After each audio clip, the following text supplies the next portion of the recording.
ever so controversial armpit versus arm puff discussion. This one is a hot topic, and I understand why. Now, please understand when I say having an arm puff is not ideal, it's because it's not. Now, with that being said, we're going to talk about what are the 4 potential causes of having an arm puff and what you can do about it to make sure that your body is functioning as properly and ideally as possible. Now, I will make sure to share with you some of the things that you can do to support it if you do have an arm puff. But first and foremost, we have to be able to see, do we have an armpit or do we have an arm puff? Now you're gonna do this on both sides. So what we're gonna do is we are going to raise our arm. And what I want you to look for is, do you have an armpit regardless of what motion you're moving your arm in? So you can see that however I move my arm, I am still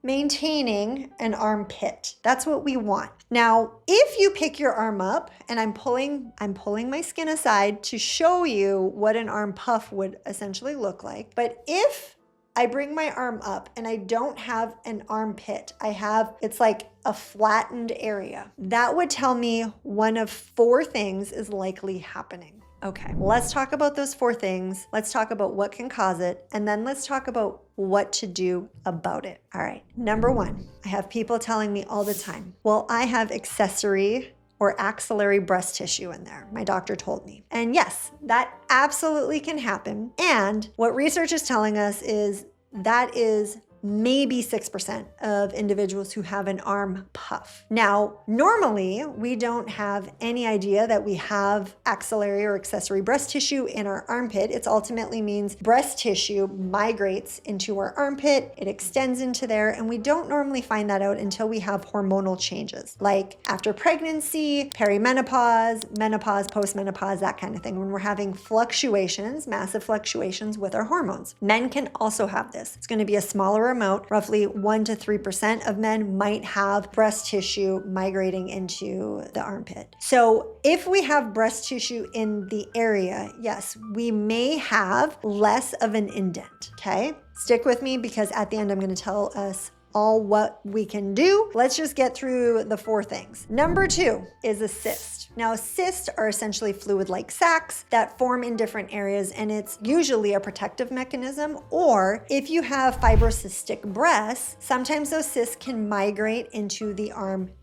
Now, normally those are left alone because if they're not problematic, having surgery is not ideal because surgery causes scars and there's other things that happen. So they're usually left alone. Now, if they are becoming problematic or they're worried about it, they will remove it, in which case then you should regain an armpit for a period of time. We're going to talk about that in a second. But a cyst can be another reason why you do not have an armpit. The third is excess fat. So what can happen is we can have fat accumulating in our lymphatic tissues. Yep, you heard me. Why that happens is because, remember, our lymphatic system transports dietary fat because the fat that we eat is too large to just get absorbed directly into the blood supply. So remember that our lymphatic fluid returns back to the blood supply at our clavicles. So ultimately what happens is the food that we eat gets broken down and the fat gets absorbed into the lymphatic system, which then comes all the way up our thoracic duct through the cisterna chyli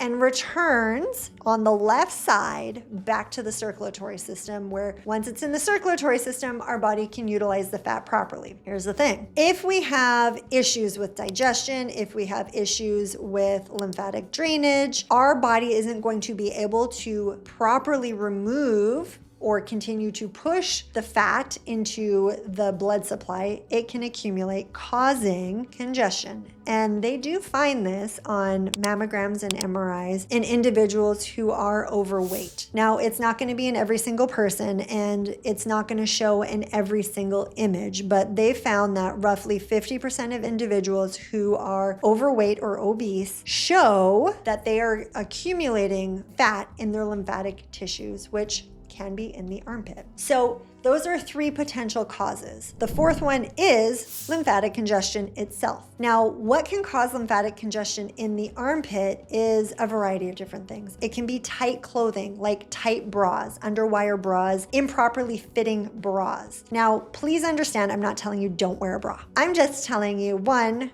if you're gonna wear a bra, make sure it's fit properly. So you get fit and you get the right size bra for you. The other thing I'm gonna suggest is if you can go without wearing underwire, that's even better, because underwire massively restricts lymphatic fluid while we're wearing it. With that being said, if you are still gonna wear an underwire bra, which is totally fine, up to you, you do you, please, please, please, when you take your bra off, and please take your bra off, don't sleep with it. When you take your bra off, do some lymphatic drainage to get that fluid draining that hasn't been able to drain while you were wearing it. Okay, so tight accessories, clothing, specifically bras, and that goes for sports bras as well. Number 2 can be deodorant. So if we're using traditional deodorants that have things like perfumes and aluminum and all sorts of toxins in there, our skin absorbs it and it gets into our lymphatic system and our lymph has to clear it out. Well, if we're somebody that puts deodorant on every day and we've done it for decades, 20, 30, 40, 50 years, there can be an accumulation of toxins from the deodorants we're using. So please look at deodorant you're using and get the cleanest form that you can to help take one thing away from your lymphatic system, one less thing it has to clean out and detoxify, especially since we use it pretty regularly. The 3rd thing that can cause lymphatic congestion is poor posture. So if we have forward head posture, rounded shoulders because we're on a computer or looking at our phone, that is going to cause really tight muscles, and tight muscles are going to restrict lymphatic drainage. There's research showing that in the Journal of Manipulative and Physiological Therapeutics back in 2018, that thoracic outlet compression has been shown to impede venous and lymphatic return. So what that means is when we have thoracic outlet syndrome, when we have compression happening because of either really tight muscles or even misalignment in this area, it is going to impede lymphatic drainage, which means this fluid isn't going to be able to come up and drain. So having proper posture is going to be really important. If you've had surgery in the area, so lymph nodes removed, if you've had a mastectomy, if you've had anything done, a cyst removed in this area, scars are going to impede lymphatic drainage. And even if you didn't have surgery, if you've had radiation, radiation changes the structure of the tissue. It makes it more fibrous, which then makes it more difficult for your lymphatic fluid to drain. What they found is roughly 40% of women who've had lymph nodes removed or any type of mastectomy, breast surgery kind of thing, and this does include, please don't shoot the messenger, breast implants, breast augmentation, any type of surgery where we're changing the tissues or the structure can impede lymphatic drainage. So if we have done that, we just got to do and know what to do about it. So what do you do about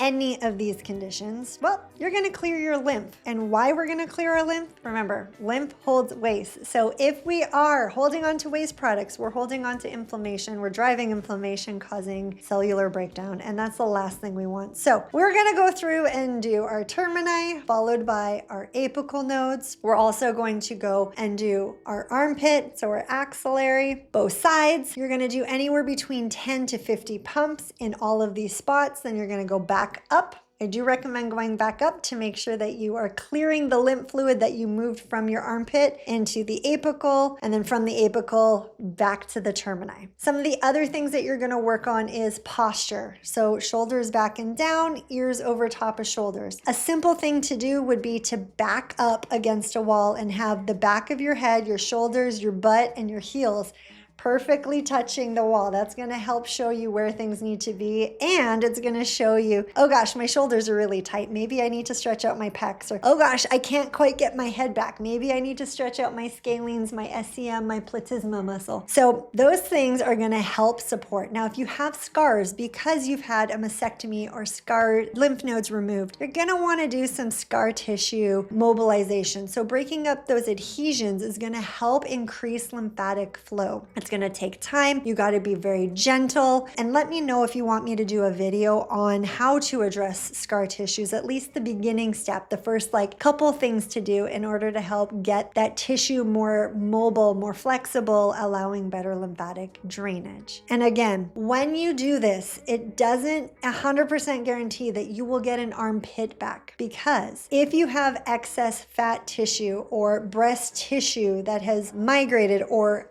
a cyst itself, you may never fully resolve that arm puff. But what I can tell you is by improving the lymphatic drainage in that area, you're going to reduce inflammation and prevent that puff from getting bigger and improve your overall drainage and take some of the pressure off of your body's sewage system. If this information has been helpful, I would be so honored if you would hit that subscribe button and let me know below if you have armpits or puffs in both arms or one arm, and keep me posted as to how it's going as you start to incorporate some of this lymphatic drainage, posture, stretching, and even scar tissue mobilization. Happy draining!